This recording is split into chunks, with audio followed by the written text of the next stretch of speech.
আবু মুসা আল-আশআরী কোরআন থেকে তেলাওয়াত করছিলেন। সকালবেলা ফজরের পর বিশ্বনবী আবু মুসা আল-আশআরীকে ডেকে বললেন, ও আবু মুসা, লাকাদ উতিতা মিজমারান মিন মাজামিরি আলি দাউদ। আল্লাহ দাউদ নবীর গলার ভেতরে যে চমৎকার সুরের ঝংকার দিয়েছে, আমার উম্মতের মধ্যে তোমার গলায় সেই সুর আল্লাহ দিয়েছে। আবু মুসা বলে, নবী, আমি তো কোনোদিন আপনার সামনে দাঁড়িয়ে কোরআন তেলাওয়াত করি নাই, জানলেন কেমনে? বিশ্বনবী ডেকে বললেন, আবু মুসা, গতকাল সারা নামাজের পর তোর বাড়ির পাশ দিয়ে যাচ্ছিলাম, দেখলাম তোর ঘরের ভেতর থেকে তেলাওয়াত। কান লাগিয়ে শুনে দেখি এই কণ্ঠটার কারো কণ্ঠ নয়, এটা আমার সাহাবী আবু মুসার কণ্ঠ রে আবু মুসা। আমি গতকাল তোর ঘরের বাইরে দাঁড়িয়ে জানালা দিয়ে তোর কণ্ঠের তেলাওয়াত শুনেছি। আবু মুসা বলে, নবী, আমি তো জানতাম না যে আপনি তেলাওয়াত শুনেছেন। আমি যদি টের পেতাম গো নবী আপনি দাঁড়িয়ে শুনছেন ফজরের আগ পর্যন্ত, আমি তেলাওয়াত করা বন্ধ করতাম না। এজন্য প্রথম দায়িত্ব সুন্দর করে তেলাওয়াত করা। কোরআন তেলাওয়াত করলে অন্তরের ঈমান বাড়িয়ে দেয় কে? তারপরে কোরআন শ্রবণ করা। আপনি তেলাওয়াত করবেন, আপনার স্ত্রী শুনবে, আপনার স্ত্রী তেলাওয়াত করবে, আপনি শুনবেন। এই দৃশ্য দেখলে ছোটবেলা থেকে আপনার বাচ্চাটারে কোরআনওয়ালা বানাবা কে? আমার বাবার মুখে প্রথম যেদিন শুনেছিলাম গান, সেদিন থেকে গানি জীবন, গানি আমার প্রাণ। আচ্ছা নাই তো শুনছে গান, তো গানই তোর জীবন হবে, জান প্রাণ হবে, ঠিক কিনা? যদি শুনতো কোরআন, কোরআন হতো ওর প্রাণ, ঠিক কিনা? আমার বাবার মুখে প্রথম যেদিন শুনেছি কোরআন, সেদিন থেকে কোরআনই জীবন, কোরআনই আমার প্রাণ। আল্লাহু আকবার। এজন্য কোরআন যেন আমাদের জান প্রাণ হয়, কোরআন যেন আমাদের চক্ষু শীতলের কারণ হয়। অবসর সময়টা যেন আমরা কোরআন শুনি। রহমত দিয়ে ঘরটারে ভরে দিবে কে? ঘরটারে জান্নাতি ঘর বানাবে কে? অনেকে বলে, হুজুর আমার ছেলে কথা শুনে না, খালি ভিডিও গেমস খেলে। এরকম ঝামেলা আছে না নাই? হুজুর কিচ্ছু দিলে থামে না, মোবাইল দিলে থামে, আছে না নাই? বাপ মা একদিনও তেলাওয়াত করে না, সারাদিন খালি ঝগড়াঝাটি। এই পোলা ভিডিও গেমস খেলবে না তো কি খেলবে? কথা কন। আগে বাপ মার ঠিক হইতে হবে। বাপ ভালো তার বেটা ভালো তাই, মা ভালো তার ঝি, গাই ভালো তার দুধ ভালো রে, দুধ ভালো তার ঘি, ঠিক কিনা? বাবা তুমি আগে ভালো হও, ছেলেরে ভালো বানাবে কে? মা তুমি ভালো হও, মেয়েরে ভালো বানাবে কে? বাবা যখন নামাজে যায়, ছেলেরা যখন নিয়ে যায়, ছেলেটারে মুসল্লি বানাবে কে? সাইয়েদনা ইব্রাহিম দোয়া করলেন, রব্বি জাআলনি মুকিমাস সালাতি ওয়া মিন যুররিয়াতি রব্বানা ওয়া তাকাব্বাল দুআ। হে নামাজি, আমার ঘরে নামাজ পড়ো আজ, দিলে মে তোমার চরণ তলে, হৃদয় যায় নামাজ। হে নামাজি, আমার ঘরে নামাজ পড়ো আজ, দিলে মে তোমার চরণ তলে, হৃদয় যায় নামাজ। পড়েন আল্লাহু আকবার। কি বাবা কি ছেলে, বাবা দোয়া করলেন, রব্বি জাআলনি মুকিমাস সালাতি ওয়া মিন যুররিয়াতি রব্বানা ওয়া তাকাব্বাল দুআ। ও আল্লাহ, আমার নামাজ কায়েমকারী বানান, আমার কলিজার টুকরা ইসমাইল রেও নামাজ কায়েমকারী বানান। সাইয়েদনা ইব্রাহিম যখন নামাজে দাঁড়াতেন, সাথে থাকতো ইসমাইল। সুবহানাল্লাহ। এভাবে আপনারাও যদি বাবা যখন দাঁড়াবে নামাজে, ছেলেও যদি দাঁড়ায়, ছেলেরাও মুসল্লি বানাবে কে? কথা বলেন কে? এজন্য ছোট্টবেলা থেকে শিখান। সাইয়েদনা ইব্রাহিম আলাইহিস সালাম শিখালেন, একের পর এক আল্লাহ সাইয়েদনা ইব্রাহিমের পরীক্ষা নিলেন। ছোট্টবেলায় সাইয়েদনা ইসমাইল যখন দুধের শিশু, আল্লাহ বললেন, যাও ইসমাইলের মাকে আর ইসমাইলকে মক্কায় রেখে আসো। সাইয়েদনা ইব্রাহিম রেখে আসলেন, এই পরীক্ষায় পাস। সুবহানাল্লাহ পড়েন। আবার বললেন, বাপ বেটা মিলে নামাজ কায়েম করো, এই পরীক্ষায় পাস। দুইজন মিলে আমার ঘর কাবা ঘরটা তোমরা বানাও, এই পরীক্ষায় পাস। আবার বললেন, বাপ বেটা দুইজন মিলে কাবা ঘর ঝাড়ু দাও, এই পরীক্ষায় পাস। সুবহানাল্লাহ। তাহরা বাইতিয়া লিতাইফিনা ওয়াল আকিফিনা ওয়ার রুকআই সুজুদ। আল্লাহু আকবার। মসজিদেরি ঝাড়ু বড়দার ও কামারে হাত, শোনো আমার মুনাজাত, শোনো শোনো ইয়া ইলাহি আমার মুনাজাত, শোনো আমার মুনাজাত। পড়েন আমিন। এজন্য বাপ ভালো তো বেটা ভালো, ঠিক কিনা? মা ভালো তো বেটি ভালো, গাই ভালো তো দুধ ভালো, দুধ ভালো তো ঘি ভালো, তাই না? এজন্য বাবারা ভালো হন, বাবারা নামাজি হন, বাবা যারা হয়েছেন কোরআন পড়েন, দেখবেন ছেলেও পড়বে। এজন্য কোরআনের প্রতি 3 নাম্বার দায়িত্ব, নিজেও পড়বেন, অন্যের কাছ থেকেও শুনবেন। 4 নাম্বার দায়িত্ব, কোরআন আপনি অন্যকে শিখিয়ে দিবেন। আপনি যদি কাউকে শুধু সূরাতুল ফাতিহাটা শিখান, কোন সূরা কোন সূরা না পড়লে সালাত কবুল হয় না, কথা বলেন। এই সূরা বাদ দিয়ে নামাজ পড়লে হবে? তবে কাবা ঘরের ইমাম সাহেব পড়লে হবে। হ্যাঁ, সবাই একমত? বিশ্বনবী বলেছেন লা সালাতা লিমান লাম ইয়াকরা বিফাতিহাতিল কিতাব, আল্লাহর কিতাবের সূরা ফাতিহা যে নামাজে পড়ে না তার নামাজ হবে। আবার বিশ্বনবী বললেন ওই লোক সবচেয়ে বড় চোর যে নামাজে চুরি করে। সাহাবারা বললেন নবী নামাজে কেমন করে চুরি করে? বিশ্বনবী বললেন ওই লোকটা সবচেয়ে বড় চোর যে রুকুর মধ্যে চুরি করে, সেজদায়ও চুরি করে। রুকু চোর, সেজদা চোর, আছে না নাই? রুকু থেকে সোজা হয়ে দাঁড়ানোর কথা, না দাঁড়িয়ে সেজদায় চলে যায়, আছে না নাই? 2 সেজদার মাঝখানে কয়েক সেকেন্ড ধীরস্থির ভাবে বসার কথা, না বসে কোন রকম মাথা উঠায় মুরগির ঠোকর মারার মতো আরেক সেজদা মারে, আছে না নাই? কথা বলেন। আবার বিশ্বনবী বলতেন এমন ভাবে নামাজে দাঁড়াবা, এমন ভাবে মুসল্লার মধ্যে দাঁড়াবা, ভাববা এটাই জীবনের শেষ নামাজ, ঠিক কিনা? তাহলে অন্তরে আল্লাহর ভয় ঢুকায় দিবে কে? যখন যায় নামাজের মধ্যে দাঁড়াবেন ভাববেন এটাই আমার শেষ নামাজ হতে পারে, কারণ এরপরে আবার নামাজ পড়ার সুযোগ পাবো, গ্যারান্টি আছে নাকি? আজকের মাহফিলের পরে আবার কোনো মাহফিলে যেতে পারবো, কোনো গ্যারান্টি আছে? ঘরে সহি সালামতে ফিরতে পারবো, গ্যারান্টি আছে? এজন্য সল্লি সালাতা মুআদ্দিয়া, এমন ভাবে সালাতে দাঁড়াও মনে করো এটা জীবনের শেষ নামাজ, ঠিক কি না? পারফর্ম দ্য সালাহ as if this is your last and final prayer. এমন ভাবে সালাতে দাঁড়াও, ভাবো এটা তোমার শেষ নামাজ। এখন বাজে 11:30, আপনারে বলা হলো 12টার দিকে আপনার রূহ কবজ করা হবে, জীবনের হায়াত শেষ। নির্ধারিত একটা সময় থাকে, ওই সময় চলে আসলে আর কেউ বেঁচে থাকে না, ঠিক কিনা? সবাইকে চলে যেতে হবে, আপনাকে চলে যেতে হবে 12টার মধ্যে, আর সময় আছে আধা ঘন্টা। এই আধা ঘন্টা আপনি যতটুকু নামাজ পড়তে পারেন পড়ে নেন। ওই দিনের নামাজটা আপনার সুন্দর হবে না? কথা কন, কেন সুন্দর হবে? কথা কন, উত্তর দেন। কারণ জীবনের শেষ নামাজ। একটু পরে মালাকুল মাউত আসবে। হায় রে মানুষ রঙিন ফানুষ, দম ফুরাইলে তবু তো ভাই কারোরই নাই একটুখানি। হায় রে মানুষ রঙিন ফানুষ, রঙিন ফানুষ, হায় রে মানুষ। তারপরও হুঁশ নাই, তারপরও হুঁশ নাই। জানি চলে যেতে হবে রঙিন ফানুষ, দম ফুরাইলে ঠুস। তারপরও শুধু অস্থিরতা, তারপরও শুধু পাগলামি। যদি জানেন 12টার দিকে চলে যেতে হবে, আধা ঘন্টার সময়, এই দিন আপনার নামাজটা অনেক সুন্দর হবে। আপনি অজু বানাবেন চমৎকার করে, আতর মেখে, পাঞ্জাবি পরে, এমন ভাবে আল্লাহর সামনে আপনি দাঁড়াবেন, জীবনের শ্রেষ্ঠ নামাজ আপনার ওই নামাজ হয়ে যাবে। ওই দিন রুকুতে আপনার তাড়াহুড়ো হবে নাকি? ওই দিন সেজদা থেকে টাইম নাও কেউ তুলতে পারবে আপনার? 2 রাকাতে আপনি 8 ঘন্টা পার করে দিবেন, কারণ আপনি জানেন একটু পরে মালাকুল মাউতের হাতে ধরা। এই ধরা থেকে কেউ বাঁচতে পারবে নাকি? কথা বলেন। গোরস্থানে একটু মাটি জায়গা করে রাখে রে, এখনই তোর আসতে পারে চলে যাওয়ার ডাক। আতর গোলাপ সুবাসে চন্দন, কাফন নামের দেহ বন্ধন। আতর গোলাপ সুবাসে চন্দন, কাফন নামের দেহ বন্ধন। আলমারিতে রাখে রে তুলে একটি কোরআন পাক রে, এখনই তোর আসতে পারে চলে যাওয়ার ডাক। চিল্লায় বলেন ঠিক কি না? কখন চলে যাব কেউ জানি না। লিকুল্লি উম্মাতিন আজালুন ফাইদা জাআ আজালুহুম লা ইস্তাখিরুনা সাআতান ওয়া লা ইস্তাকদিমুন। প্রত্যেক জাতির জন্য নির্ধারিত একটা সময় আছে। ওই মৃত্যুর সময়টা যখন চলে আসে, 1 সেকেন্ড আগেও আসে না, পরেও আসে না। কার কথা? জোরে বলেন কার কথা? সাইয়েদনা দাউদ আলাইহিস সালামের একজন ওয়াজির ছিল।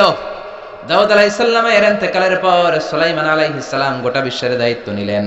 বাবার সময়ে যেই লোকটা ওয়াজির ছিল, তিনিও তাকে ওয়াজির বানালেন। সাইয়েদনা সুলাইমান আলাইহিস সালামের সাথে অনেক ফেরেশতাদের বৈঠক হতো, জিনদের বৈঠক হতো। এক বৈঠকে সুলাইমান আলাইহিস সালামের ওয়াজিরও বসা, মালাকুল মাউতও বসা। মালাকুল মাউত ওই ওয়াজিরের দিকে বড় বড় চোখ করে তাকাচ্ছে। বড় বড় চোখ করে তাকানোর কারণে ওয়াজির তো প্রচন্ড ভয় পেয়ে গেল। মালাকুল মাউত চলে গেল, ভয় পেয়ে তার পিলু চমকে যায়। সাইয়েদনা সুলাইমানকে ডেকে বলে, ও নবী আল্লাহ সুলাইমান, কিছুক্ষণ আগে আপনার পাশে একটা লোক বসা ছিল, বড় বড় চোখ করে আমার দিকে তাকায়, এটা কে? সাইয়েদনা সুলাইমান আলাইহিস সালাম বললেন, এটা মালাকুল মাউত। এটা কে? ও মিয়া, মালাকুল মাউতের নাম শুনলে কলিজায় পানি থাকে, ওজিরেরও পানি নাই। কয় সর্বনাশ, আমার মনে হয় টাইম শেষ, আমার মনে হয় আজরাইল তো বাড়ি চিন্তা ফলাইছে, রাস্তা চিনে ফেলেছে। ও সুলাইমান, আমার বড্ড ভয় হয়, মনে হয় আমারে মেরে ফেলবে। আপনি অর্ডার দিলে জিনেরা কথা শুনে, আকাশের মেঘ কথা শুনে, বাতাস আপনার কথা শুনে, আকাশের মেঘ আর বাতাস আপনি অর্ডার করেন, মেঘ আর বাতাস যেন আমাকে উড়িয়ে নিয়ে হিন্দুস্তানের সবচেয়ে দূরের একটা দ্বীপের মধ্যে ফেলে দিয়ে আসে। আমার ভয় লাগে, ভয় পাচ্ছে, আমার ফেলে দিয়ে আসতে বলেন। সাইয়েদনা সুলাইমান বাতাসে বললেন, যাও এর নিয়ে রেখে আসো হিন্দুস্তানের সবচেয়ে দূরের একটা জনপদে, রেখে আসা হলো। কিছুক্ষণ পর মালাকুল মাউত সাইয়েদনা সুলাইমানের কাছে হাজির। সাইয়েদনা সুলাইমান আলাইহিস সালাম বললেন, আপনি না বৈঠকে ছিলেন, কই গেলেন? কয়, আপনার ওয়াজিরের রূহটা হিন্দুস্তানের ওই দূরের দ্বীপ থেকে কবজ করে নিয়ে আসছি। সুবহানাল্লাহ পড়ে। মালাকুল মাউত বলে, কিছুক্ষণ আগে রব্বুল আলামিন আমার কাছে ফরমান জারি করেছে, ও মালাকুল মাউত, সুলাইমানের ওয়াজিরের রূহ কবজ করো হিন্দুস্তানের সবচেয়ে দূরের দ্বীপে। আমি আইসা দেখি আমনের পাশে বসা, এজন্য বড় বড় চোখ করে তাকাইছি। তো ভাবলাম, আল্লাহ যেহেতু বলেছে হিন্দুস্তানের ওখান থেকে রূহ কবজ করতে, টাইমও হয়ে যাচ্ছে, আমি চলে গেলাম। আমি যাওয়ার সাথে সাথে দেখলাম মুহূর্তের মধ্যে বাতাস আপনার ওয়াজিরকে তুলে হিন্দুস্তানের ওই দ্বীপের মধ্যে ফেলে দিয়েছে। আমি রূহটা কবজ করে নিয়ে এসেছি। চিল্লায় বলেন আল্লাহু আকবার। টাইমিংটা অন টাইম, লা ইস্তাখিরুনা সাআতা ওয়া লা ইস্তাকদিমু। এক সেকেন্ড আগেও হয় না, পরেও হয় না। আল্লাহু আকবার। ছেলেকে এতিম করে বাবারে নিয়ে যায়, স্ত্রীকে বিধবা করে স্বামীকে নিয়ে যায়, বন্ধুরে একলা ফেলে রেখে আরেক বন্ধুরে নিয়ে যায়। মৃত্যুর একটা নির্ধারিত সময় আছে না নাই? যদি জানতে পারেন 12টায় আপনার নির্ধারিত সময়, এখন 2 রাকাত নামাজ যদি পড়েন, নামাজটা কেমন হবে? কেমন হবে? কথা বলেন, সুন্দর হবে না? এজন্য always consider this prayer is my last prayer in my life. আমার এই নামাজটা হতে পারে আমার জীবনের শেষ নামাজ, ঠিক কি না? তার মানে কোরআনের প্রতি প্রথম দায়িত্ব, আমরা তেলাওয়াত করব প্রতিদিন। রাজি আছেন? সবাই রাজি? 2 নাম্বার দায়িত্ব, তেলাওয়াত শুনবো। 3 নাম্বার, অন্যকে শিখায় দেব। শুধু সূরা ফাতিহা যদি কাউরে আপনি শিখায় দেন, আজীবন সে যতবার সূরা ফাতিহা পড়বে, ওইটার একটা পার্সেন্টেজ সওয়াব আপনার আমলনামায় দিবে কে? সুবহানাল্লাহ পড়েন। তাহলে অন্যকে শেখাতে রাজি আছি তো? এরপরে কোরআন মুখস্থ করব। শুধু হাফেজ সাহেবের দায়িত্ব কোরআন মুখস্থ করা নয়, এটা গোটা উম্মতের দায়িত্ব, পুরো মুসলিম উম্মার দায়িত্ব। হাফেজ সাহেব তো করে 30 পারা, আমি করব 10 পারা, আপনি করবেন 5 পারা, ও করবে 3 পারা, এরকম সবার কয়েক পারা মুখস্থের দরকার আছে না নাই? কোরআনের প্রতি সর্বশেষ এবং সবচেয়ে গুরুত্বপূর্ণ দায়িত্ব হচ্ছে মাতৃভাষায় কোরআনকে বোঝা। কোন ভাষায়? আপনাদের মাতৃভাষা কি? কথা বলেন। সালাম সালাম হাজার সালাম সকল শহীদ স্মরণে, আমার হৃদয় রেখে যেতে চাই তাদের স্মৃতির চরণে। পড়েন, সবাই পড়েন। সালাম সালাম হাজার সালাম সকল শহীদ স্মরণে, আমার হৃদয় রেখে যেতে চাই তাদের স্মৃতির চরণে। পড়েন আমিন। এই শাহিদদের কারণে আমরা ভাষা পেয়েছি। মাতৃভাষা কি আমাদের? সবাই বলেন। সিয়েরা লিওন একটা দেশ আছে, নাম শুনছেন? ওরা বাংলা ভাষাকে ওদের দ্বিতীয় ভাষা হিসেবে ঘোষণা দিয়েছে। 21শে ফেব্রুয়ারি গোটা বিশ্বে এখন ইন্টারন্যাশনাল মাদার ল্যাঙ্গুয়েজ ডে হিসেবে পালিত হয়। আলহামদুলিল্লাহ পড়েন। কিন্তু এই বাংলা ভাষা থুইয়া আমরা এখন হিন্দিতে কথা কই, আছে না নাই? হিন্দি সিনেমা দেখি, বাংলায় কিছু দেখতে চাই না। আল্লাহ জাতিকে তুমি হেদায়েত দাও। আর জোরে পড়েন আমিন। এজন্য বাংলায় কোরআন বুঝতে হবে, কোরআনের তাফসীর পড়তে হবে। বাংলা তাফসীর আছে না নাই? আরবি তাফসীর বুঝেন না, আল্লাহর দরবারে আপনি এক্সকিউজ করবেন, আল্লাহ আরবি বুঝি নাই। কিন্তু এটা বলতে পারবেন না কি আল্লাহ বাংলা বুঝি নাই? বলতে পারবেন? আপনি কি বলতে পারবেন আল্লাহ আমি বাংলা বুঝি নাই, মাফ করে দেন? মাফ করবে আল্লাহ? কথা বলেন। এজন্য মাতৃভাষায় বাংলা ভাষায় কোরআনকে বুঝতে হবে, বুঝাতে হবে। প্রতিদিন কয়েকটা করে হলেও আয়াত, কোরআনের অনুবাদ, বঙ্গানুবাদ আমাকে পড়তে হবে, জানতে হবে। আল্লাহ কি জানাতে চাইলেন জানার দরকার আছে না নাই? সবাই জানতে রাজি? কষ্ট হচ্ছে আপনাদের? কথা বুঝতে পারতেছেন তো? তাকবীর দেন তো, লিল্লাহে তাকবীর। আমি ছোট্ট একটা সূরা তেলাওয়াত করেছি, অনেক রাত, বেশি সময় নিব না। আসুন অল্প কিছু সময় আমরা কথা শুনি। আমি সূরাতু আত-তাকাসুর থেকে তেলাওয়াত করেছি। এই সূরাটি অনেক চমৎকার। এই সূরাটির সেন্ট্রাল থিম হচ্ছে we have to go back to our Lord. আমাদেরকে চলে যেতে হবে আমাদের রবের কাছে। We can not stay here for ever. আমরা আজীবনের জন্য এখানে থাকতে আসি নাই। We have to go back to our Lord. আমাদেরকে ফিরে যেতে হবে। পুরা সূরার সার কথা এটাই। আলহামদুলিল্লাহ কোন আমরা এখানে থাকতে আসি নাই, চলে যাব। থাকতে চাই, বাঁচতে চাই, আজীবন পৃথিবীর মধ্যে আমরা থেকে যেতে চাই, কিন্তু থাকতে পারবো নাকি? কবরে যাওয়া লাগবে কি লাগবে না? কথা কন। একদিন মাটির ভেতরে হবে ঘর রে মন আমার, কেন বাঁধো দালান ঘর রে মন আমার, কেন বাঁধো দালান ঘর। প্রাণ পাখি উড়ে যাবে পিঞ্জর ছেড়ে, ধরা ধামে সবই রবে তুমি যাবে চলে। বন্ধু বান্ধব যত, মাতা পিতা দ্বারা সুত, সবই হবে তোমার পরে মন আমার, কেন বাঁধো দালান ঘর। একদিন মাটির ভেতরে হবে ঘর রে মন আমার, কেন বাঁধো দালান ঘর। ঠিক কিনা? চলে যেতে হবে, থাকার জন্য আসি নাই। দাদা চলে গেল, বাবা চলে গেল, আমাকেও যেতে হবে। আমার ঘরে যে সন্তানগুলো আছে এগুলো যাবে। কথা কর। নাতিপুতি যেগুলো আছে এগুলো যাবে। ঠিক কিনা? চলে যেতে হবে, থাকতে পারবে না কেউ। We have to go back to our Lord. ফিরে যেতে হবে।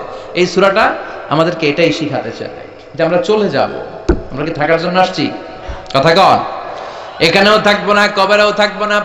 এখানে সাময়িক সময়, কবরের ভেতরেও সাময়িক সময়, আসল সময় হলো আখিরাতে। দুইটা রাস্তা সেদিন হয়ে যাবে, একটা যাবে জান্নাতে আর একটা জাহান্নামে। ওইটা আসল পথ। চিল্লায় এখন ঠিক কিনা? এজন্য সূরাতুত তাকাসুর আল্লাহ আমাদেরকে শিখাতে চাইলেন থাকতে আমরা আসি নাই, চলে যাব। আল্লাহ বললেন আলহাকুমুত তাকাসুর হাত্তা যুরতুমুল মাকাবির। দুনিয়ার লোভ লালসা তোমাদেরকে পাগল করে রেখেছে। দুনিয়ার লোভ লালসা আমাদেরকে পাগল বানিয়ে রেখেছে। ঠিক কি না? এই পাগলামি আমাদের থামবে না। হাত্তা যুরতুমুল মাকাবির, যতদিন না তোমরা কবরে ঢুকো। কবরে ঢোকার আগ পর্যন্ত আমাদের এই মোহ কাটবে না। আসলে আমাদের জীবনটা এত ব্যস্ত, একটু খেয়াল করে শুনুন, একটু বোঝার চেষ্টা করেন। এত ব্যস্ত আমরা, এত বিজি লাইফ আমরা লিড করি, আমরা যে কবরে যাব এটা ভাবার সময়টাও আমাদের নাই। কথা কন। সময় নাই। কবরে যে যেতে হবে ভাববার সময় আমাদের নাই। ব্যস্ত, লোভের পেছনে ছুটে আছি। চাকচিক্যময় দুনিয়া, চাকচিক্যময়, মহাচ্ছন্ন, মরীচিকা, মোহ, সম্পদ আর অর্থের পেছনে ছুটতে ছুটতে আখিরাতকে আমরা বেমালুম ভুলতে বসেছি। চিল্লায় বলেন ঠিক কিনা? এটা যেন আমাদের মস্তিষ্ক থেকে হারিয়ে না যায়। আখিরাতকে যেন আমরা বেমালুম ভুলে না যাই, আমাদেরকে রিমাইন্ডার দেওয়ার জন্য আল্লাহ বললেন আলহাকুমুত তাকাসুর হাত্তা যুরতুমুল মাকাবির। দুনিয়ার লোভ লালসা তোমাদেরকে পাগল বানিয়ে রেখেছে। কবরে ঢোকার আগ পর্যন্ত তোমরা এই লোভ লালসা থেকে বের হতে পারবে না। কার কথা? কথা বলেন। সবাইকেই যেতে হবে। কেউ কি বাঁচবে? নবীরা বাঁচতে পারছে? কথা কন। আদম আলাইহিস সালাম বাঁচতে পারছিলেন? উনি কয় বছর হায়াত পেয়েছে জানেন? বলেন তো একজন। 1000 বছর। আলফুসানা, 1000 বছর সাইয়েদনা আদম আলাইহিস সালাম পৃথিবীতে বেঁচে ছিলেন। এবং উনি পৃথিবীর একমাত্র মানুষ, উনি জানতেন উনি কয়দিন পরে মরবেন। সুবহানাল্লাহ। বাইরে গিয়া শুধুমাত্র কেবলমাত্র সাইয়েদনা আদম আলাইহিস সালামই জানতেন যে আমি 1000 বছর বাঁচবো, আর আমরা কেউ জানি না। ওনাকে জানিয়ে দেয়া হয়েছে এই জন্য, কারণ তিনি প্রথম মানুষ। মৃত্যু যে কত কষ্টের উনি জানে না, মৃত্যু কেমন কোনোদিন দেখে নাই। সুবহানাল্লাহ। এজন্য জানলে ওনার মধ্যে তেমন ভয় নাই। আল্লাহু আকবার পড়েন। হায়াত ছিল কয় বছর? 1000 বছর। বুখারীর বর্ণনা, বুখারী না, আবু দাউদের বর্ণনা। সাইয়েদনা আদম আলাইহিস সালামকে সৃষ্টি করার পরে আমরা সবাই ওনার ঔরস জাত, সন্তান না? এজন্য ওনাকে বলে আবুল বাশার, সব মানুষের আদি পিতা। সাইয়েদনা আদমকে বসিয়ে আমাদের সবাইকে রাখা হলো। উনি বললেন আল্লাহ এগুলো কারা? এই কোটি কোটি।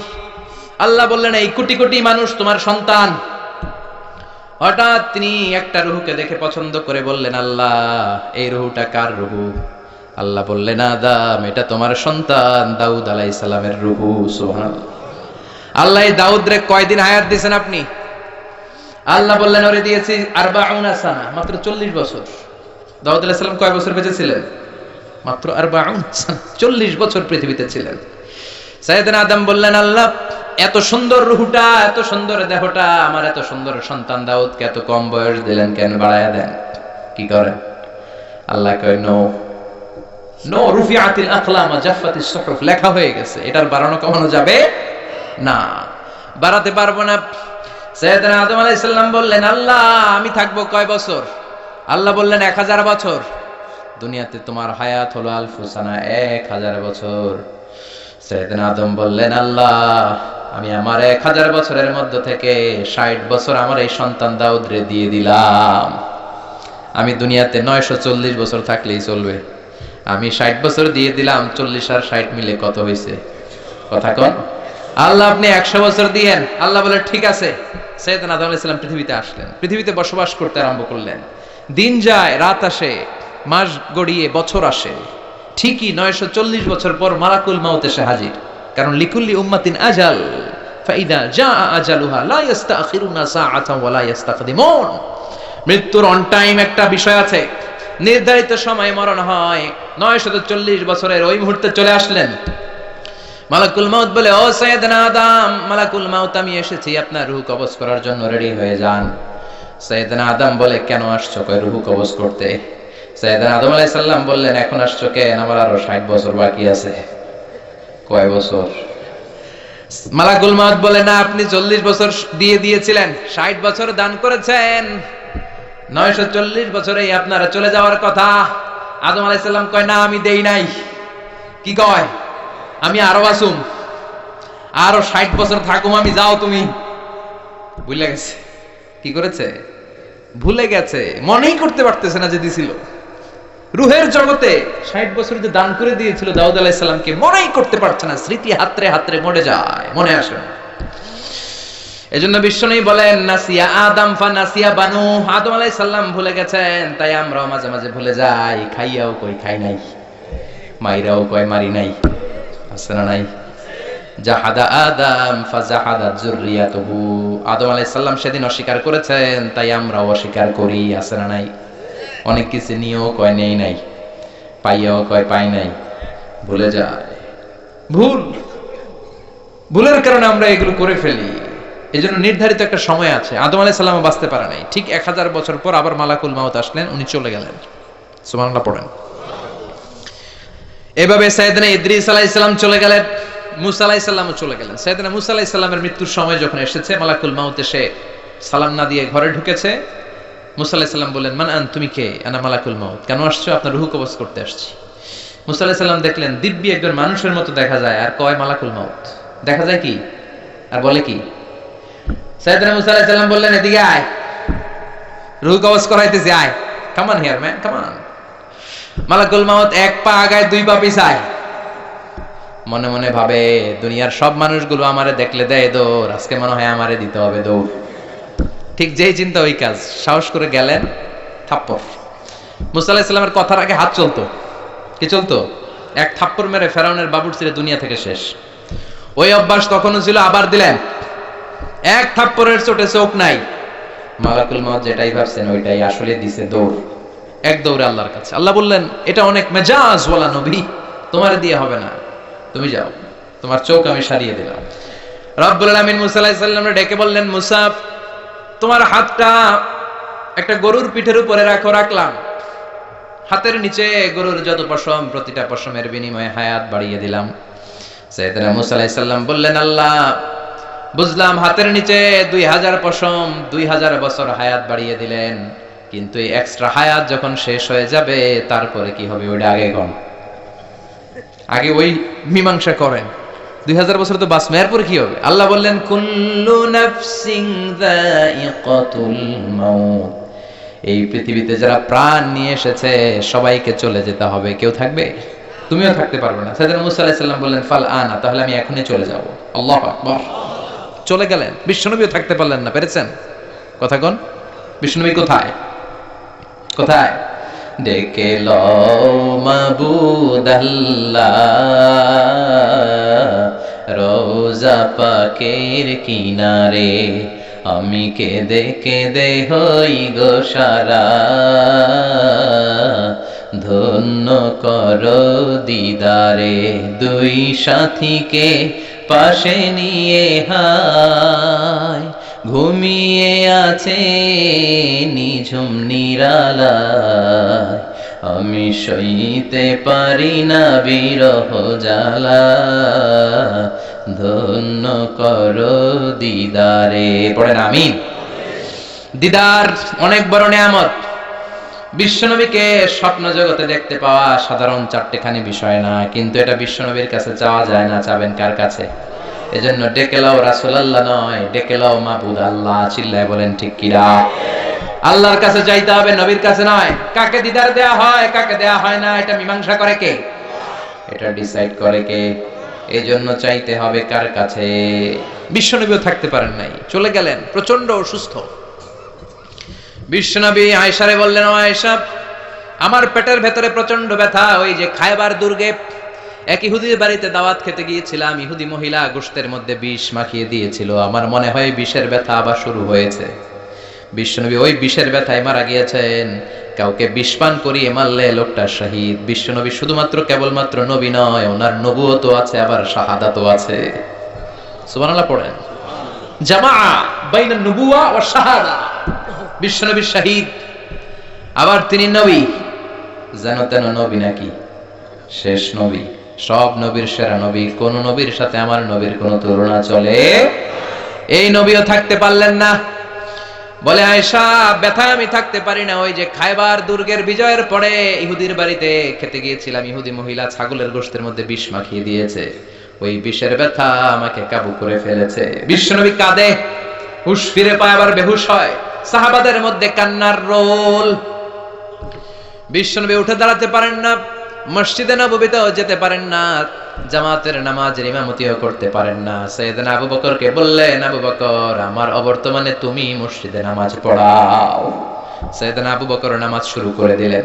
বিশ্বনবী বললেন, আয়েশা, একটু ঠান্ডা পানি আনো। ঘেমে ঘেমে বিশ্বনবী হয়রান।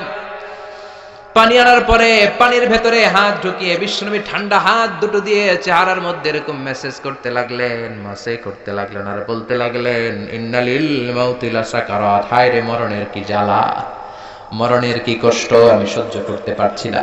বিশ্বনবীর এই কষ্ট দেখে বিশ্বনবীর কলিজার টুকরা, নয়নের পুটুলি সাইয়্যিদাতুনা ফাতিমা কেঁদে কেঁদে হয়রান। চিৎকার দিয়ে বলে, ইয়া করবা আবা, ইয়া করবা আবা, আমার বাবার কি কষ্ট হচ্ছে, না জানি আমার বাবার কত যন্ত্রণা হচ্ছে। বিশ্বনবী সান্ত্বনা দিয়ে বলে, ফাতেমা কেঁদো না, আজকের দিনের পরে তোমার বাবার আর কোনো কষ্ট হবে না, সব কষ্ট আজকেই শেষ হয়ে যাবে। হঠাৎ সাইয়েদনা ফাতিমাতুজ জোহরার কানে কানে কি যেন বললেন, উনি কাঁদলেন। আবার কানে কানে কি যেন বললেন, উনি হাসলেন। বিশ্বনবীর ইন্তেকালের পরে মা আয়েশা জিজ্ঞেস করলেন, ও ফাতেমা, বিশ্বনবীর ইন্তেকালের দিন তোমার কানে কানে কি যেন বললো, তুমি কেঁদে দিলা কেন? আবার একটু পরে কি যেন বললা, হেসে দিলা কেন? ফাতেমা বলে, বিশ্বনবী আমার কানে কানে বলেছিল, ও ফাতেমা, ধৈর্য ধারণ করো, আমার সময় আর বেশি নাই। কারণ আল-ইয়াউমা আকমালতু লাকুম দীনাকুম ওয়া আতমামতু আলাইকুম নি'মাতি ওয়া রাদিতু লাকুমুল ইসলাম দীনা। ইসলামকে আল্লাহ পরিপূর্ণ করেছেন, আমি হয়তো আর পৃথিবীর বুকে থাকবো না, আমি চলে যাব রে ফাতেমা। সাইয়্যিদাতুনা ফাতেমা কাঁদতে শুরু করলেন। কিছুক্ষণ পর আবার কানে কানে বললেন, ও ফাতেমা, তুমি কেঁদো না, আমার ইন্তেকালের পরে আমার পরিবার বর্গের মধ্য থেকে অল্প কিছু দিনের ব্যবধানে তোমার সাথে আমার আখিরাতে দেখা হয়ে যাবে রে ফাতেমা। সাইয়্যিদাতুনা ফাতেমা তখন হেসে দিলেন। পড়েন আল্লাহু আকবার। ওই বিশ্বনবীও কি থাকতে পারছে নাকি? কথা কন, আপনারা পারবেন? আমরা পারবো? এজন্য আল্লাহ বললেন, আলহাকুমুত তাকাসুরু হাত্তা যুরতুমুল মাকাবির। দুনিয়ার লোভ লালসা তোমাদেরকে পাগল বানিয়ে দিয়েছে। এই পাগলামি আর মোহ তোমাদের থামবে না যতদিন না তোমরা কবরের ভেতরে ঢুকবা। কার কথা? কার কথা? আলহাকুমুত তাকাসুর। বেশি বেশি চাওয়ার লোভ তোমাদের মধ্যে বাসা বেঁধেছে। বেশি বেশি পাওয়ার আকাঙ্ক্ষা আমাদের আছে না নাই? এটা আছে, ওটা চাই, নারী আছে, গাড়ি চাই, বাড়ি আছে, ওটা চাই, চাওয়ার কোনো শেষ নাই। আনলিমিটেড হিউম্যান ডিমান্ডস আছে না নাই? সনের ঘর মনে মনে কয় টিনের ঘর হলে ভালো, আল্লাহ টিনের ঘরের ব্যবস্থা করে দিল। এবার মনে মনে কয় কাঁচা পাকা দালান হলে ভালো, এটাও হইছে। তারপর ভাবে একটা পাকা দালান যদি হইতো কত ভালো হইতো, ওইটাও আল্লাহ ব্যবস্থা করে দিছে। এবার মনে মনে কয় একটা ফ্ল্যাট যদি কিনতে পারতাম। আছে না নাই? কথা বলে। সাইকেল যার আছে হুন্ডা চায়, হুন্ডা যার আছে প্রাইভেট কার চায়, প্রাইভেট কার যার আছে হেলিকপ্টার চায়। আছে না নাই? যিনি মেম্বার চেয়ারম্যান হতে চায়, চেয়ারম্যান সাহেব এমপি হতে চায়, এমপি সাহেব মন্ত্রী হইতে চায়, মন্ত্রী কি হইতে চায়? বাংলাদেশে এই সুযোগ নাই। বাংলাদেশে হয় উনি নয় উনি, এই দুই উনির বাইরে কেউ হবে? কথা কন, আরো জোরে বলেন। আল্লাহ ওনাদেরকে ভালোভাবে চালানোর তৌফিক দেখ। এই দুইটা মাই তো আমরা পাইছিলাম, ঠিক কিনা? এই মা যদি আমগরে আগলে রাখে, আমরা সন্তানরা কোন আপত্তি জানাবো না, কিন্তু ইসলাম দিয়ে চালাতে হবে দেশ। চিল্লায় বলো ঠিক কিনা? এজন্য আল্লাহ বললেন আলহাকুমুত তাকাসুর, বেশি বেশি পাওয়ার আকাঙ্ক্ষা তোমাকে পাগল বানিয়ে দিয়েছে। পাগলের মতো আমরা ছুটছি, আরো লাগবে, আরো আরো খাবো, সব আমার। এরকম একটা মানসিকতা আছে না নাই? লাগলেও চায়, না লাগলেও চায়। মোবাইল নাই, আল্লাহর কাছে কান্দে, আল্লাহ একটা মোবাইল যদি থাকতো, সবার হাতে মোবাইল, সবাই টিপে, আমি টিপতে পারি না। আছে না নাই? আল্লাহ একটা নোকিয়া সেটার ব্যবস্থা করে দিছে।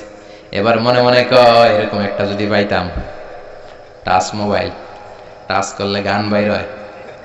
আছে না নাই? আল্লাহ এটাও দিয়ে দিলে এবার কয় আল্লাহ, অনেকে দেখি পিছনে একটা আপেল থাকে, আপেল চিনো? হ্যাঁ, আইফোন আপেল থাকে না? আল্লাহ একটা আপেল দরকার, আপেল। আল্লাহ একটা আপেলের ব্যবস্থা করে দিছে। এবার কয় আল্লাহ আইপ্যাড লাগবে, আইপ্যাড। এটারে কয় আইপ্যাড। এরপর আল্লাহ আইপ্যাডে দিছে। এবার কয় আল্লাহ ম্যাকবুক প্রো লাগবে, চিনো? আমার বাসায় একটা আছে ম্যাকবুক প্রো। ওইটা হাই কনফিগারেশনের কাজগুলো করার জন্য লাগে, রিসার্চের কাজে, বিভিন্ন কাজে লাগে। ওইটাও আল্লাহ দিছে। এবার কয় আল্লাহ ক্রে-1 সুপার কম্পিউটার লাগবে। ইউনাইটেড স্টেটস অফ আমেরিকাতে যারা মিলিটারি বেইজে কাজ করে, তাদের ম্যাথমেটিক্যাল ইকুয়েশন ড্র করার জন্য ওইটা লাগে। ওইটাও দিছে। এবার কয় আল্লাহ আরেকটা লাগবে। আছে না নাই? মানুষের চাহিদার কোনো শেষ নাই। এজন্য আল্লাহ বললেন আলহাকুমুত তাকাসুর হাত্তা যুরতুমুল মাকাবির। মানুষের অতিরিক্ত পাওয়ায় প্রাচুর্যতার লোভের কোনো শেষ নাই, যতক্ষণ না মানুষ কবরে ঢুকবে। ঠিক কিনা? মানুষের স্বভাব হলো আরো চাই। কি কয়? আরো চাই। এটা ফকিরের স্বভাব। কার স্বভাব? তার মানে আমরা সব ফকির নি। আমরা কি ধনীকে? জুমার দিনে দেখবেন ফকিররা কি করে, যেদিকে টাকা ওইদিকে খাওয়া মারে, যেদিকে টাকা হাত পাতে, আবার ওদিকে, আবার ওদিকে, খালি চায়, লাগলেও চায়, না লাগলেও চায়। ঠিক কিনা? এজন্য আল্লাহ বললেন ইয়া আইয়ুহান নাসু আনতুমুল ফুকারাউ ইলাল্লাহ ওয়াল্লাহু হুয়াল গনিয়ুল হামিদ। ও গোলামেরা, তোরা হলি ফকির, ধনী একজন, তিনি কে? চাহিদার আমাদের শেষ নাই, আরো লাগবে, আরো লাগবে। ওর বাড়ি আছে, আমারও বাড়ি লাগবে। ওর গাড়ি আছে, আমারও গাড়ি লাগবে। ও নামাজ পড়ে, আমারও নামাজ লাগবে। এটা নেই।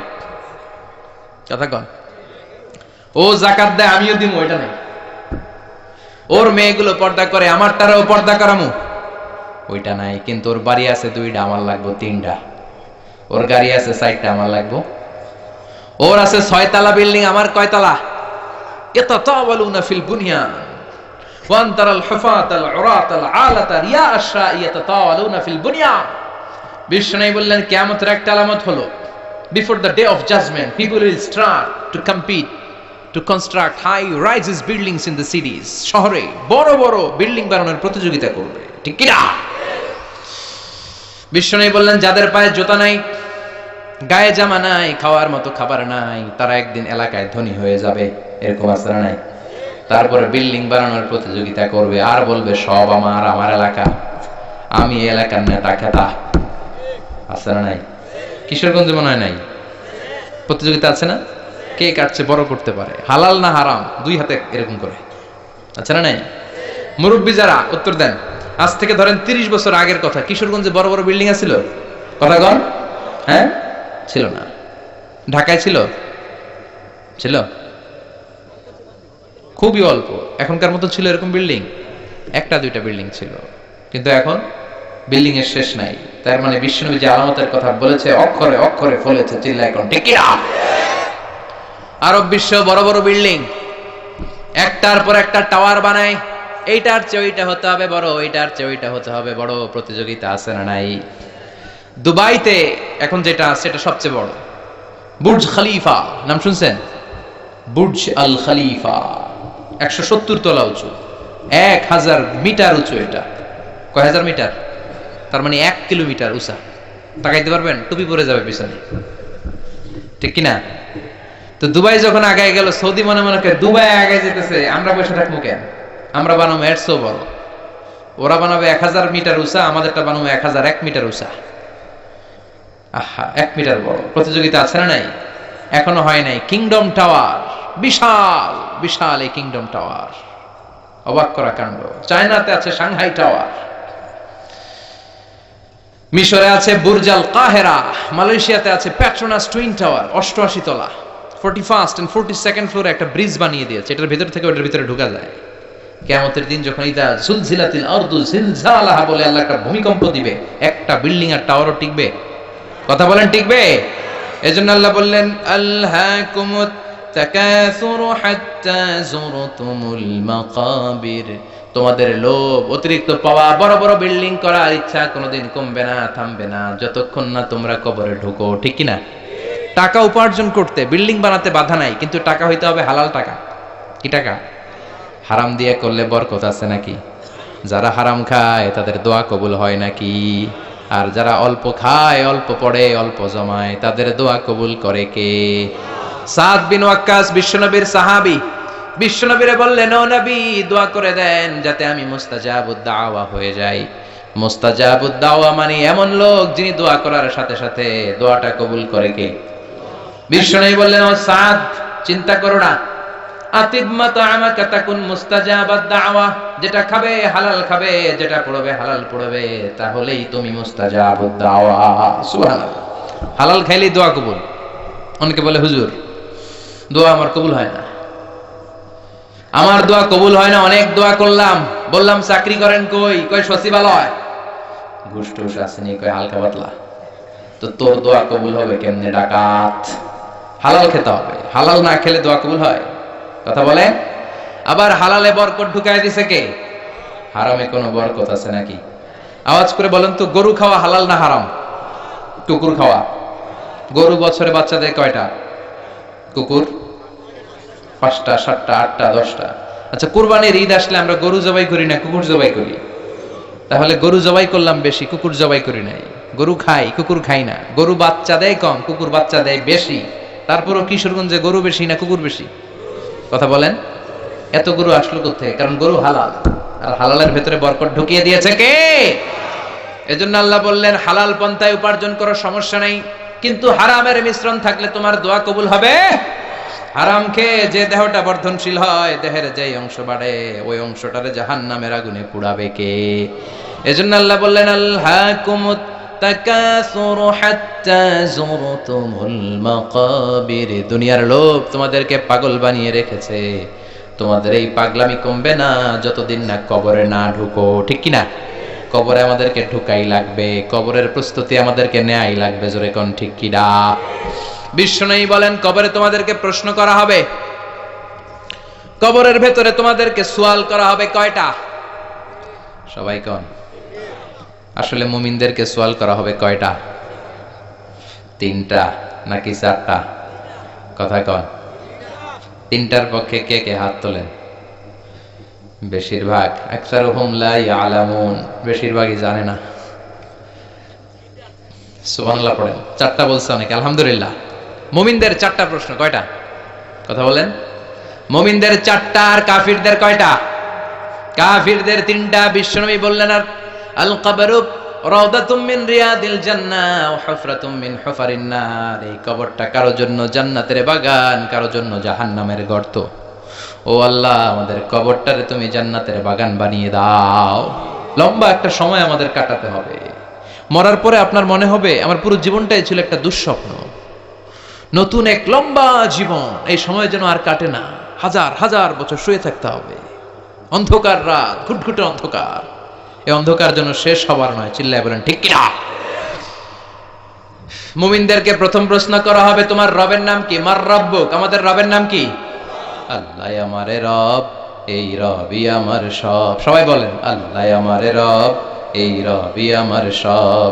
দমে দমে তনু মনে তারি অনুভব।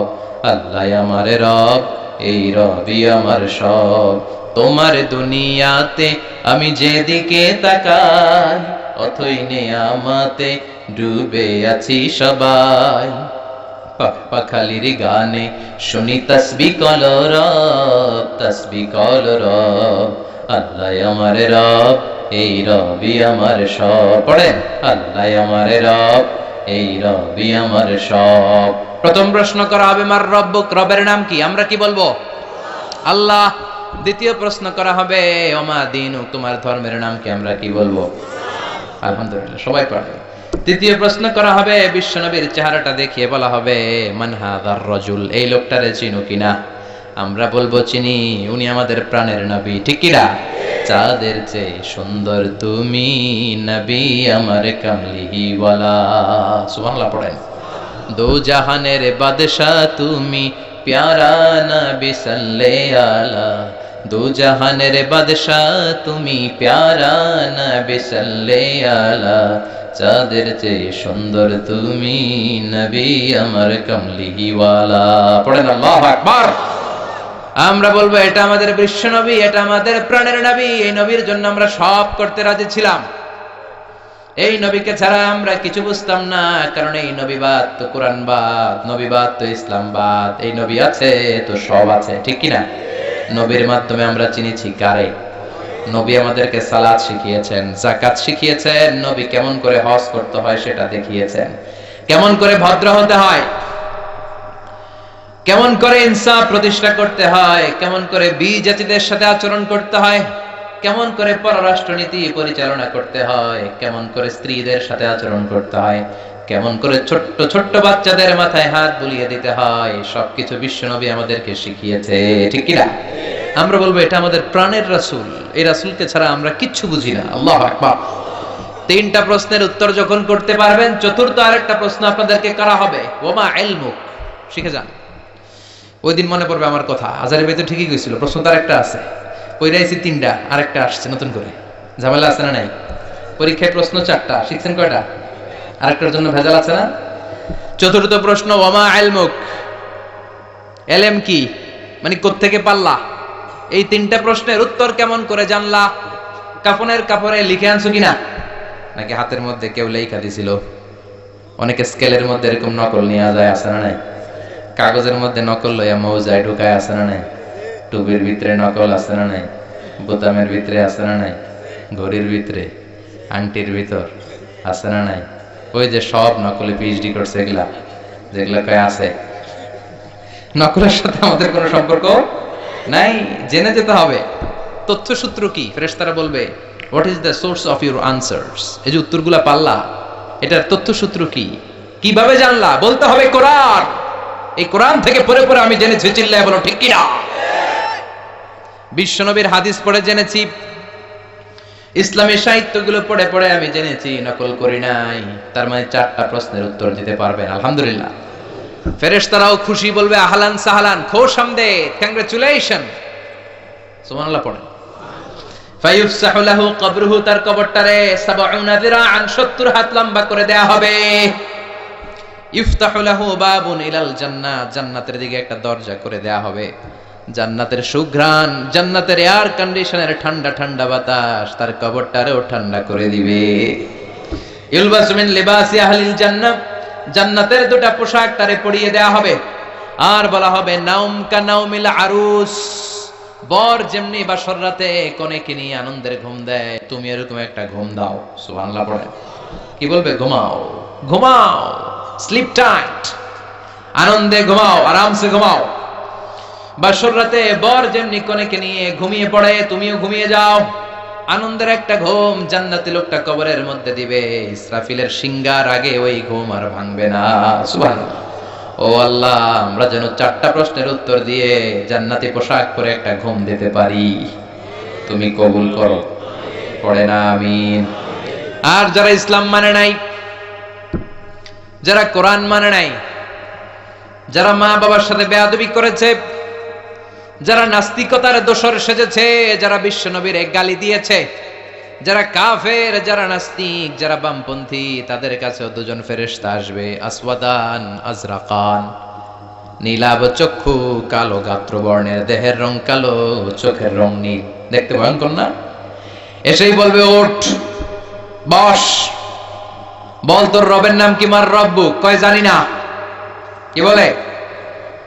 আমি কোন রব টব জানি না, আমি শুধু নেতা খাতাদের পিছনে পিছনে ঘুরেছি, আমি খালি সমাবেশের মধ্যে ককটেল বোমা মারতাম। এরকম ডাকাইত আছে না নাই? আমি 31st নাইটে মেয়েদের ওন্না ধরে টান দিয়েছি, আমি এলাকার মধ্যে টেন্ডারবাজি করেছি, আমি চাঁদাবাজি করেছি, আমার নাম সবাই দিছে কানা রমজান। আছে না নাই? আমি ছিলাম ডাকাত। রক টপ কি আমি জানি না। I don't know anything about it. What are you talking about? Drop. I don't know. কিচ্ছু জানি না আমি, রক টপ কি আমি জানি না। মাফ চাই, দোয়া চাই। ফেরেশতারা বলবে, ওকে। দ্বিতীয় প্রশ্ন, ওমা দিন, উত্তর ধর্মের নাম কি? কয় ধর্ম আবার কি? ধর্ম আবার? আমার কোনো ধর্ম নাই। আমি মাও সেতুং এর রাজনীতি করতাম, কার্ল মার্কসের রাজনীতি করতাম, আমি জ্বালাও পোড়াও এর রাজনীতি করতাম, আমি মানুষ মারতাম, আমি ছিলাম মার্ডারের বড় ক্যাডার, একের পর এক মার্ডার করতাম খালি আমি, আমার মতো গুলি চালাতে কেউ জানতো না, আমি ছিলাম সন্ত্রাসদের বস, কুখ্যাত সন্ত্রাসী, আমার কোনো দিন নাই। তৃতীয় প্রশ্ন, ওমান হাযার রাজুল, এই লোকটাকে?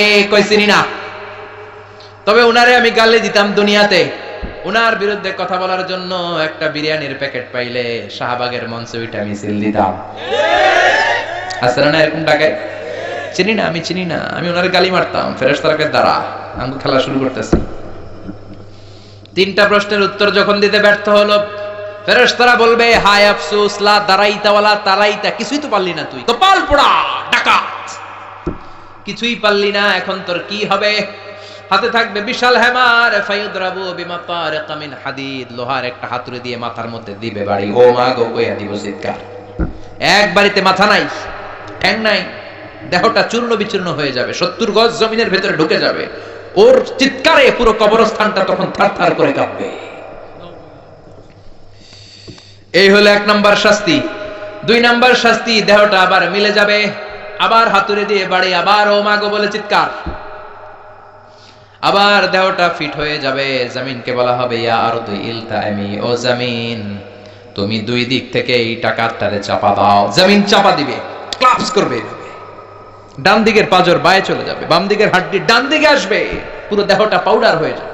হাত্তা সাআ, কিয়ামত পর্যন্ত, ইসরাফিলের সিংহায় ফুৎকার পর্যন্ত এই শাস্তি, এই পানিশমেন্ট, এই খেলা চলতেই থাকবে। চিল্লায় পড়েন নাউযুবিল্লাহ। এজন্য বিশ্বনবী আল্লাহর কাছে দোয়া করতেন, আল্লাহ আল্লাহুম্মা ইন্না নাউযু বিকা মিন আযাবিল কবর, ও আল্লাহ কবরের আযাব থেকে তুমি আমাদের বাঁচাও। পড়েন আমিন, আর জোরে পড়েন আমিন। আবার বিশ্বনবী কবর দেখলে এখানে গাছ রোপণ করে দিতেন, কবরের পাশে গাছ লাগিয়ে দিলে গাছগুলো যে পাতাগুলো যে জিকির করে, ওইটার কারণে কবরের আযাব মাফ করে কে? আবার বিশ্বনবী কবর উঁচু করতে নিষেধ করেছেন। সাইয়েদনা আলীকে মদিনায় বললেন, ও আলী, মদিনায় যত উঁচু কবর দেখবা ভেঙে ফেলবা। ইসলামে কোনো উঁচু করে কবর রাখার বিধান নাই। চিল্লায় বলেন ঠিক কিনা?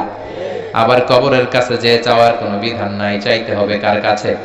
কেউ ফিরে না খালি হাতে, খাজারে তোর দরবারেতে। বলে না অনেকে? বলে নাউজুবিল্লাহ পড়বেন না? ভুয়া কথা, অনেকে অনেক কিছু নিয়ে যায়, খালি হাতে ফিরে। দামি ঘড়ি নিয়ে ওই দরবারে যাবেন, দেখবেন চোর ঘড়ি চুরি করে ফেলছে, আপনি খালি হাতে ফিরতেছেন। আছে না নাই? দামি জুতা নিয়ে গেলে ধাক্কা ধাক্কিতে জুতা কই, আমনে কই, ঠিক নাই? তার মানে খালি পায়ে ফিরে। একটা দরবার থেকে কেউ কোনোদিন খালি হাতে ফিরে না। দরবারটা কার? কেউ ফিরে না খালি হাতে, আল্লাহরে তোর দরবারেতে। সবাই পড়েন, কেউ ফিরে না। এজন্য বিশ্বনবী বলতেন, খবরদার কবরের কাছে যে কিছু চাওয়া যাবে না, কারণ আল মাইয়িতু ফিল কবর কাল গরিকু ফিল বাহর। সাঁতার না জানা ব্যক্তি সাগরে পড়লে যেরকম অসহায়, কবরে গেলে মানুষ তেমন অসহায়, ঠিক কি না? উনি আপনারে কিছু দিতে পারবেন না, আপনি দিয়ে আসবেন, আপনি যে দোয়া করবেন, তার মাগফিরাত কামনা করবেন, ঠিক কি না? বিশ্বনবী প্রথমে কবর জিয়ারতের নিষেধ করেছেন, পরে আবার অনুমতি দিয়েছেন। বিষ্ণু বলেছেন নাহাইতুকুম আন জিয়ারাতিল কুবুর আলআনা ফাজুরুহা ফাইন্নাহা তুযাক্কিরুল আখিরা। আগে আমি কবর জিয়ারত করতে বারণ করতাম, এখন আমি অনুমতি দিলাম কবর জিয়ারত করো। কবর জিয়ারত করা সুন্নাত, কোন সুবহানাল্লাহ। কবর জিয়ারত করেন, আব্বার কবরের সামনে যান, মায়ের কবরের সামনে দাঁড়ান, মাফ চান। আর চিন্তা করেন আব্বারে তো আমার হাতে রেখে গেলাম এইখানে, আমারও তো দাড়িগুলো সাদা হতে শুরু করেছে, চুলগুলো পাকতে শুরু করেছে, কয়েক বছরের ব্যবধানে হয়তো আমার ছেলে আমার লাশটা এনে আমার এইখানে রেখে যাবে। এই চিন্তা তখন আসবে, চিল্লা এখন ঠিক কিনা? এজন্য চাওয়া যাবে কবরে যে কিছু চাওয়া যাবে? চাবেন কার কাছে? অসুস্থ, সুস্থ করে কে? পরীক্ষায় পাশ করতে পারেন না, তৌফিক দিতে পারে কে? চাকরি নাই, বেকার, চাকরির ব্যবস্থা করবে কে? ব্যবসায় মন্দা, ব্যবসায় সফল করে দিতে পারে কে? বিয়ে হচ্ছে না, বিয়ের ব্যবস্থা করবে কে? বিয়ে হয়েছে, সন্তান নাই, সন্তান দেয় কে? মেয়ে হয়েছে, ছেলে নাই, ছেলে দেয় কে? ছেলে আছে, মেয়ে নাই, মেয়ে দেয় কে? দুইটাই দেয় কে? আবার কাউরে কিচ্ছু দেয় না, তিনি কে? যাবেন কার কাছে? মনে থাকবে নাকি মাজারে যাবেন? কিশোরগঞ্জে তো মাজার নাই না? কম না একেবারে? হ্যাঁ কম না? ভণ্ডামি নাই তো? ওই যে লাল শালু দিয়ে রাখে, মাথায় চুল জট পাকায় রাখে, মাজারের উপরে মশারি দেয়, আগরবাতি দেয়, আছে? আছে অনেক এলাকায় মাজারের উপরে মশারি টাঙায় রাখে, আছে না নাই? কেন মশারি দেয়? মশা কামড়ায়? ব্রাহ্মণবাড়ি আছে মাজারে মশারি দেয়, দেখবেন ওর বাপেরে মশাই খায়, মারে মশাই খায়, ওর মায়ের ডেঙ্গু, ওর বাপের ডেঙ্গু, বাপেরে মশারি না দিয়ে বাবারে মশারি দিছে। মাজারে আবার মোমবাতি লাগে, আছে না নাই? কারণ কি? আল্লাহর ওলি দেখে না নিচে গেছে নাকি? কপাল পোড়া। এই মোমবাতি গুলো গরিবদের হাতে তুলে দেবে। অনেক ছেলে আছে মেধাবী, রাতের বেলা পড়তে পারে না, মোমবাতি লাগিয়ে তারা পড়বে। তাদেরকে সহযোগিতা করলে আপনার আব্বার কবরটারে আলোকিত করে দিবে কে? আল্লাহ। কথা বলেন কে? এই জন্য মাজার ব্যবসার সাথে ইসলামের কোন সম্পর্ক? মাজার কেন্দ্রিক যত ব্যবসা, এগুলোর বিরুদ্ধে সামাজিক আন্দোলন গড়ে তোলেন। যারা লাল শালু পড়ে থাকে, নামাজ নাই, রোজা নাই, জিকির নাই, কয় আমরা মারেফতের লোক, আছে না নাই? কিসের পথ? মারেফত। আসলে এটা মায়ের পথ, ঠিক কিরা? তো দিল বান্দা কালমা চোরে, না পায় শ্মশান, না পায় ঘোরে, দিন থাকিতে আয়রে পথে ছাইড়া দে ভণ্ডামি, ভণ্ডামি, ভণ্ডামি, ভণ্ডামি।